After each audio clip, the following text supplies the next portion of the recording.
Welcome to Blizzard Fire. We hope this video helps fire up your solution. In this video, I will show how to make Zephyr Marshmallow using an easy method. First, ensure you have all your ingredients measured and your equipment ready. This simplified approach makes delicious Zephyr accessible for everyone, even without extensive baking experience. We will cover preparing the syrup, whipping the meringue, and finally, setting your beautiful marshmallow. Our first step is preparing the syrup, which forms the base of our Zephyr. In a saucepan, combine 200 grams of granulated sugar, 100 milliliters of water, and 5 grams of agar-agar powder.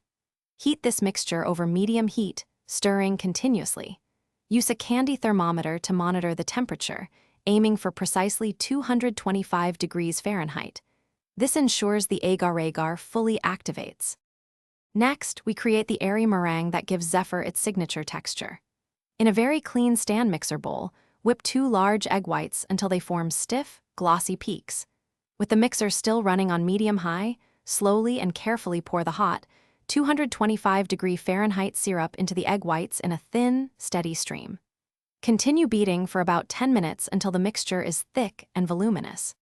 Finally, it's time to set and enjoy your homemade Zephyr marshmallow. Carefully pour the thick, fluffy mixture into an 8x8-inch pan that has been lined with parchment paper and lightly oiled.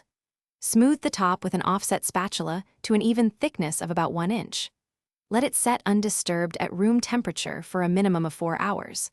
Once firm, dust generously with powdered sugar and cornstarch, then cut into delightful squares.